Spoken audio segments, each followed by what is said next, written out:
red lines, Israel and Iran. Would either of you, and you'll have 2 minutes, and President Obama, you have the first go at this one. Would either of you be willing to declare that an attack on Israel is an attack on the United States, which of course is the same promise that we give to our close allies like Japan? And if you made such a declaration, would not that deter Iran? It's certainly deterred the Soviet Union for a long, long time when we made that promise to our allies.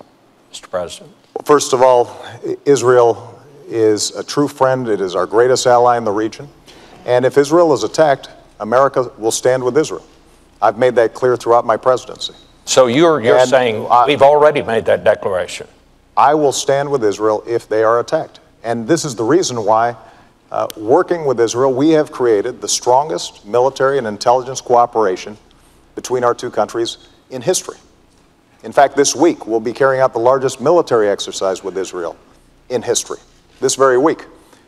But to the issue of Iran, as long as I'm President of the United States, Iran will not get a nuclear weapon. I made that clear when I came into office. We then organized the strongest coalition and the strongest sanctions against Iran in history, and it is crippling their economy. Their currency has dropped 80%. Their oil production has plunged to the lowest level since they were fighting a war with Iraq 20 years ago. So their economy is in a shambles. And the reason we did this is because a nuclear Iran is a threat to our national security, and it's a threat to Israel's national security. We cannot afford to have a nuclear arms race in the most volatile region of the world. Iran's a state sponsor of terrorism, and for them to be able to provide nuclear technology to non-state actors, that's unacceptable. And they have said that they want to see Israel wiped off the map.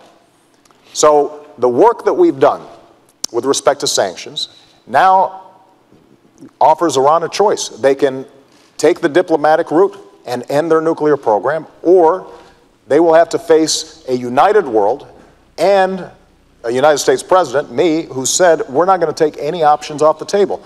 The disagreement I have with Governor Romney is that during the course of this campaign, he's often talked as if we should take premature military action.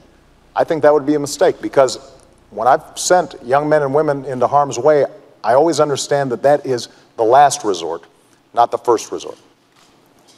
2 minutes. Well, first of all, I want to underscore the same point the President made, which is that if I'm President of the United States, when I'm President of the United States, we will stand with Israel.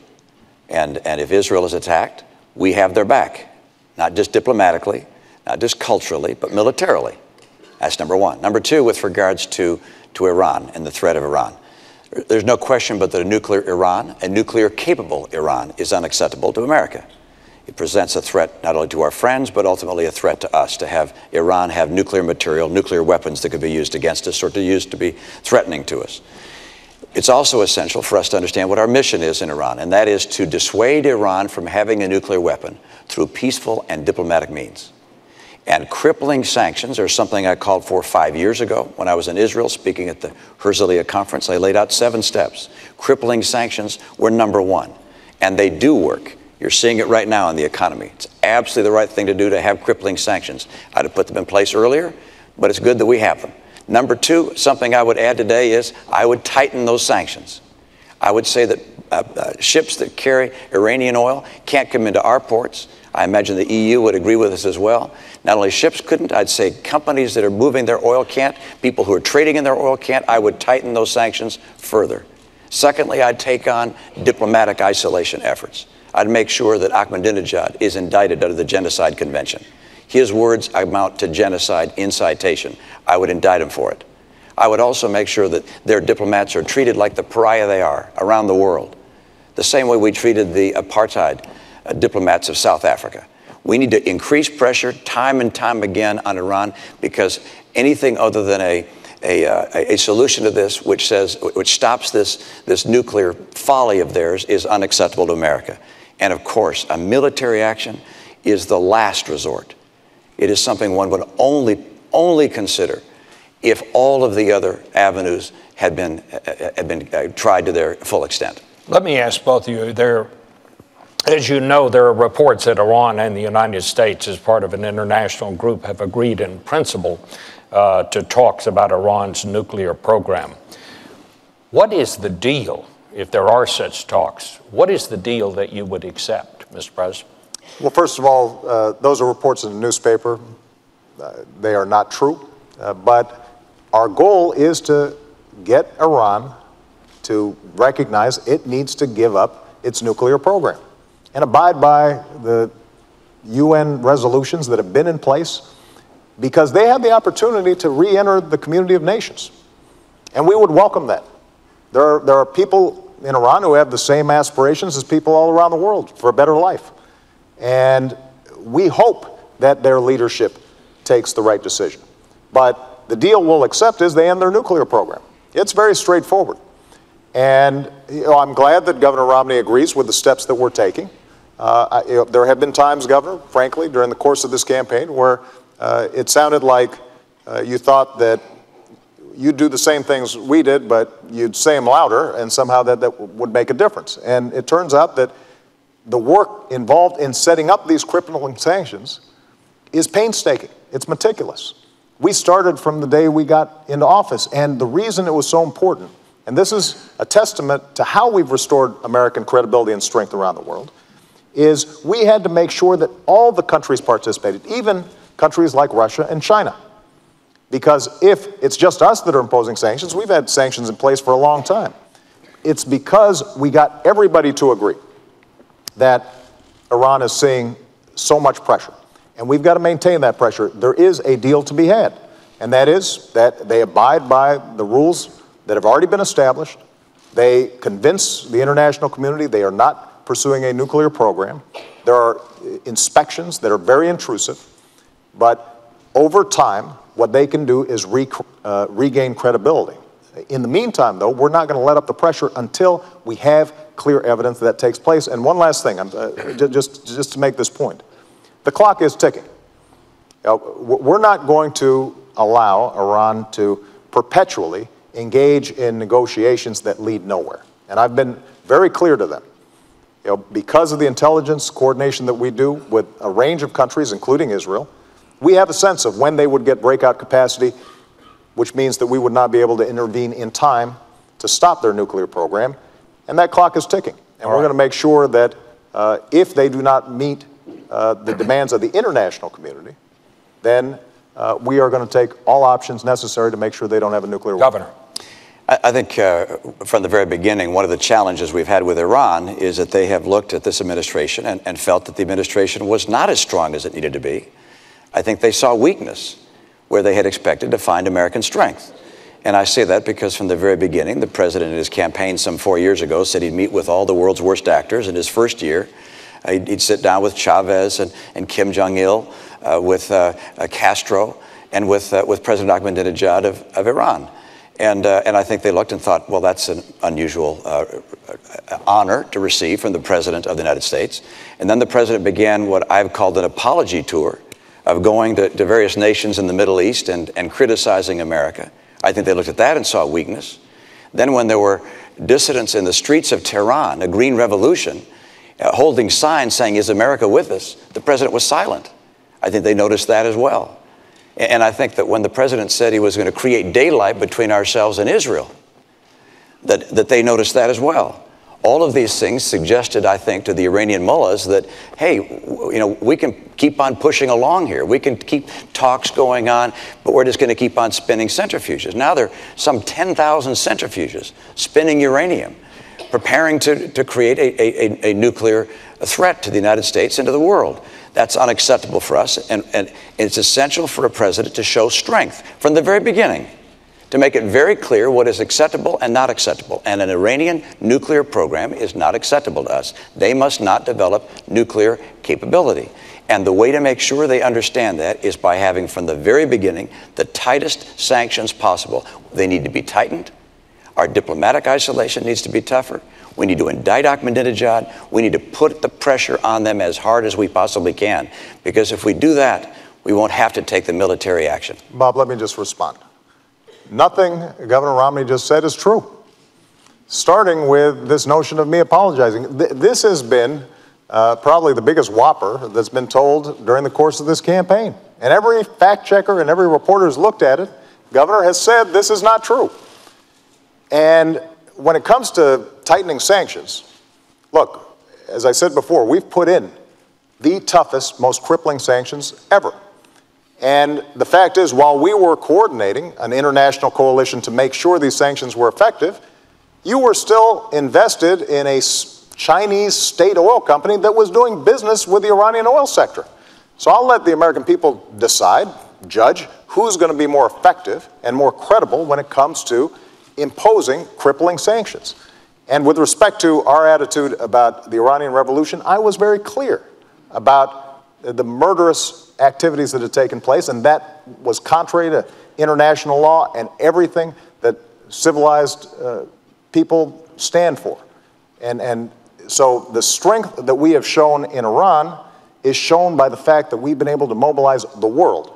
When I came into office, the world was divided. Iran was resurgent.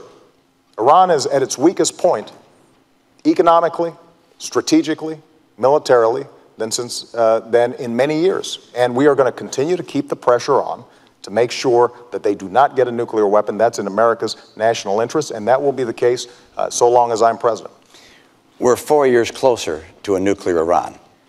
We're 4 years closer to a nuclear Iran.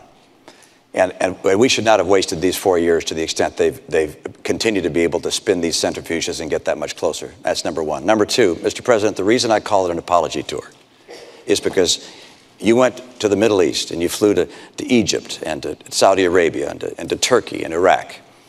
And by the way, you skipped Israel, our closest friend in the region. But you went to the other nations. And by the way, they noticed that you skipped Israel. And then in those nations, and on Arabic TV, you said that America had been dismissive and derisive. You said that on occasion, America had dictated to other nations. Mr. President, America has not dictated to other nations. We have freed other nations from dictators. Let me respond. If we're going to talk about trips that we've taken, when I was a candidate for office, first trip I took was to visit our troops. And when I went to Israel as a candidate, I didn't take donors. I didn't attend fundraisers. I went to Yad Vashem, the Holocaust Museum there, to remind myself the nature of evil and why our bond with Israel will be unbreakable. And then I went down to the border towns of Sderot, which had experienced missiles raining down from Hamas.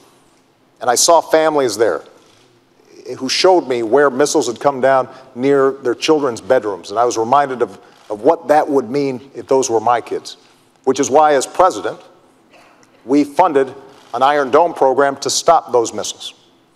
So that's how I've used my travels when I travel to Israel and when I travel to the region. And the central question at this point is going to be who's going to be credible to all parties involved. And they can look at my track record, whether it's Iran sanctions, whether it's dealing with counterterrorism, whether it's supporting democracy, whether it's supporting women's rights, whether it's supporting religious minorities, and they can say that the President of the United States and the United States of America has stood on the right side of history. And that kind of credibility is precisely why we've been able to show leadership on a wide range of issues facing the world right now. What if the Prime Minister of Israel called you on the phone and said, our bombers are on the way, we're going to bomb Iran? What do you say? Bob, let's not go into hypotheticals of that nature. Our relationship with Israel, my relationship with the Prime Minister of Israel is such that we would not get a call saying our bombers are on the way or their fighters are on the way. This is the kind of thing that would have been discussed and thoroughly evaluated well before that kind of so last you minute. say it just wouldn't happen. That's okay. Well, let's see what. Let me come back. Let's come back and go back to what the president was speaking about, which is what's happening in the world, and the president's statement that things are going so well. Look, I look at what's happening around the world, and I see Iran 4 years closer to a bomb. I see the Middle East with a rising tide of violence, chaos, tumult. I see jihadists continuing to spread. Whether they're rising or just about the same level, hard to precisely measure, but this is clear they're there. They're very, very strong. I see Syria with 30,000 civilians dead. Assad still in power. I see our trade deficit with China larger than it's growing larger every year, as a matter of fact. I look around the world and I don't feel that you see North Korea continuing to export their nuclear technology. Russia said they're not going to follow Nunn-Lugar anymore. They're back away from nuclear proliferation treaties that we had with them.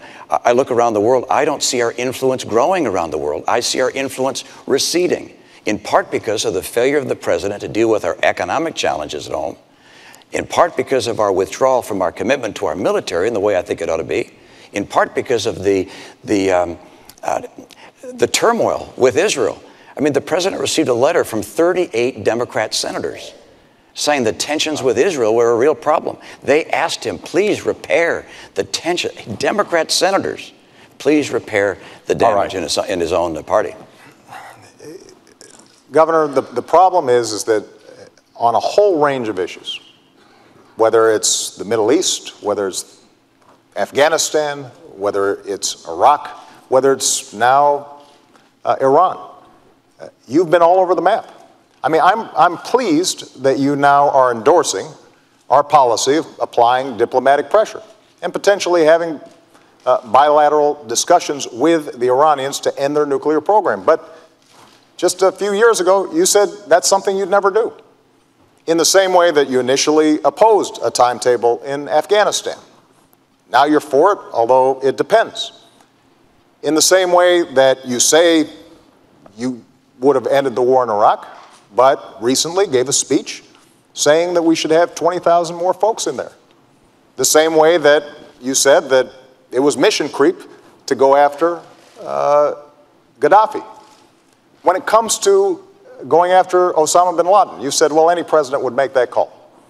But when you were a candidate in 2008, as I was, and I said if I got bin Laden in our sights, I would take that shot, you said we shouldn't move heaven and earth to get one man. And you said we should ask Pakistan for permission. And if we had asked Pakistan for permission, we would not have gotten him. And it was worth moving heaven and earth to get him. You know, after we killed bin Laden, I was at Ground Zero for a memorial and talked to a young woman who was 4 years old when 9/11 happened. And the last conversation she had with her father was him calling from the Twin Towers, saying, Peyton, I love you and I will always watch over you.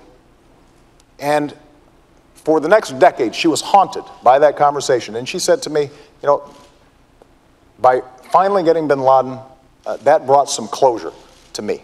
And when we do things like that, when we bring those who have harmed us to justice, that sends a message to the world, and it tells Peyton that we did not forget her father. And I make that point because that's the kind of clarity of leadership, and those decisions are not always popular.